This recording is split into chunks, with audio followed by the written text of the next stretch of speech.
সামনে কোন দল ক্ষমতা আসলে আরো ভালো থাকবেন? জামাত ইসলাম। দল চান আপনি? আমরা জামাত ইসলাম চাই। জামাত ইসলাম কেন, অন্যান্য দল থাকতে?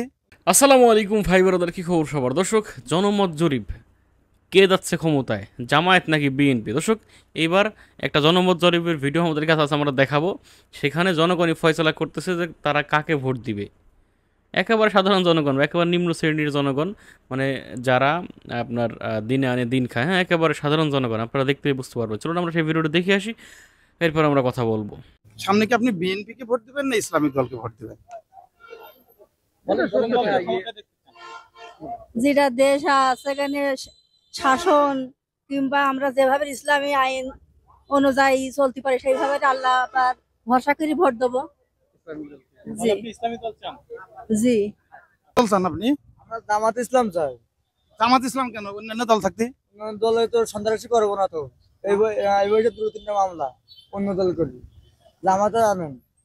জামাতে হ্যাঁ ভোট দিবেন আপনি? হ্যাঁ, রাস্তায় মাল লেগে করবো। আপনি কি ভোট দিবেন? হ্যাঁ, না এমনি বলতেছেন? এই ভোট দেবো কেন? 50 টাকা ভোট দেবো। কি সত্যি বলতেছেন না মিথ্যা বলতেছেন? সত্য বলতেছে, যা সত্যি তাই বলতেছে। হ্যাঁ, জামাতি। পৃথিবী ভালো করতে, বাংলাদেশ ভালো করতে গেলে ওই দল আনতে হবে। আপনারা শান্তি পাওয়া যাবে? রাস্তায় শান্তি পাওয়া যাবে না, লাশ বাগানো পাওয়া যাচ্ছে। আমলিগ বিএনপি জামাত আনেন, বাজারে বুরকাবা থেকে উঠতে পারবে না, মাথায় মাথায় উঠতে পারবে না। না। তাহলে বোরকা যদি পরে ওঠে তাহলে সেটা ভালো না খারাপ? ভালো, আমাদের মা বোনেরা আছে না আমাদের ঘরে, তো ওনারা সবাই ইজ্জতের সহিত। হ্যাঁ হ্যাঁ। সামনে কোন দল ক্ষমতা আসলে আরো ভালো থাকবেন? জামাত ইসলাম। জামাত ইসলাম আসতে পারে ভালো হয়। কারণ? হ্যাঁ, কারণ কারণ সবাই মারধর করছে, এটা সেটা করছে, জামাত ইসলাম তো কারো মারে না। এদের মধ্যে চাঁদাবাজ নেই? হ্যাঁ, জামাতের মধ্যে কি কোনো চাঁদাবাজ নেই? না, মনে হয় না। আপনি কি মনে করেন সামনে কোন দলটি ক্ষমতা আসলে বাংলাদেশের মানুষ একটু শান্তিতে থাকতে পারবে? শান্তিতে দেশে থাকতে পারলে এখন কোন দলই এসে আর শান্তিতে রাখতে পারবে না। তারপরে এখন যেভাবে বর্তমান সরকার নাই, তাও যেভাবে চাঁদাবাজি হচ্ছে, তাতে আমাদের যে সরকার ছিল ওই সরকারই ভালো ছিল। হ্যাঁ, আমলিগই ভালো। এখন বাংলাদেশের জন্মের পর থেকে যারাই ক্ষমতা এসেছে কেউই দুর্নীতি মুক্ত সমাজ আমাদেরকে উপহার দিতে পারেনি। এখন জামাতের আমরা এ পর্যন্ত তাদের ক্ষমতায় আনতে পারিনি, বা এখনো তারা ক্ষমতায় আসেনি। আসার পরে তারা কিভাবে চালাবে না চালাবে তা এটা তো দেখার একটা বিষয়। তাদেরকে একবার এনে দেখা যেতে পারে যে আমরা কিন্তু দেখছি যে আমাদের দুইটা মন্ত্রী ছিল, আলী হাসান মোহাম্মদ মুজাহিদ এবং মতিউর রহমান নিজামী, তাদেরকে হয়তোবা ফাঁসি দিয়েছে অন্যায়ভাবে, যেহেতু এই কিছুদিন আগে একটা রায় হয়েছে, ন্যায় রায় হয়েছে, আমরা দেখেছি। আর ওনাদের ভিতরে কিন্তু আওয়ামী লীগ এই 17 বছরে কিন্তু কোনো দুর্নীতি খুঁজে পায়নি। তাহলে ওটা কি প্রমাণ করে না?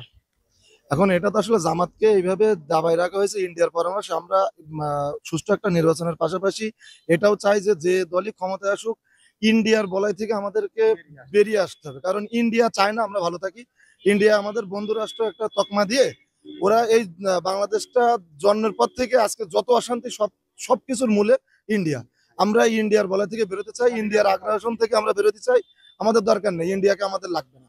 আমরা বেশি দাম দিয়ে জিনিস কিনে খাবো, না কম দামে খাচ্ছে? আমরা আরো বেশি দামে খাবো, আমরা ইন্ডিয়াটা খাবো না। Thank you. আমরা আজকে ইউনূস সরকার আমাদেরকে যেভাবে দেশটা চালাচ্ছে আমরা এতে সন্তুষ্ট। আর যারা যারা নির্বাচন নিয়েছে, মানে অতিরিক্ত গান গাছে, গল্প করছে, ঠিক আছে, যে নির্বাচন ছাড়া এই সরকার বৈধ না, তারা কি করেছে বিগত দিনে? তারা বিগত দিনে তো আমাদের এর চাইতে ভালো রাখতে পারিনি। আমরা এখন নির্বিচ্ছিন্ন বিদ্যুৎ পাচ্ছি, এর আগে কোনো সরকারই পারেনি, সে যে সরকারই হোক। তারপরে এই যে রমজান মাসটা গেল, এত সুন্দরভাবে রমজান মাস আমরা এর আগে কখনো কাটাইনি। দেখ, সব মিলিয়ে সে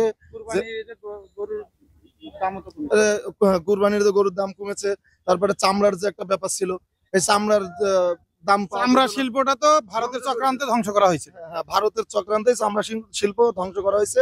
এখন সেই জিনিসটাও একটা ভালো একটা জায়গায় নিয়ে এসছে। আর এই 15-17 বছরের একটা যে মানে ধ্বংসস্তূপ যাকে বলে, সেটা ইউনূস তো আর মানে আলাদিনের চেরাগ নিয়ে এসে রাতারাতি ঠিক করতে পারবে না। তাকে তো সময় দিতে হবে। চারিদিক থেকে আমরা তাকে অসহযোগিতা করেই যাচ্ছি। এইভাবে সবাই যদি অসহযোগিতা করা হয় তাহলে সেও বা কতটুকু পারবে?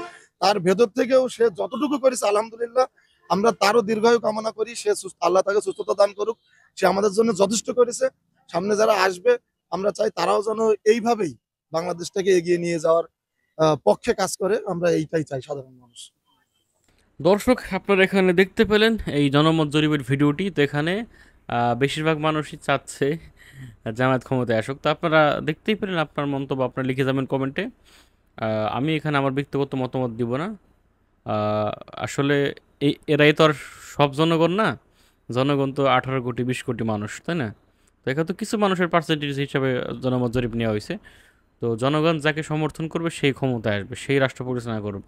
এটাই হলো আমাদের ফাইনাল কথা। ভালো থাকবেন, সুস্থ থাকবেন এবং এরকম আরও ভিডিও পেতে আমাদের ইউটিউব চ্যানেলটি সাবস্ক্রাইব করবেন। আসসালামু আলাইকুম।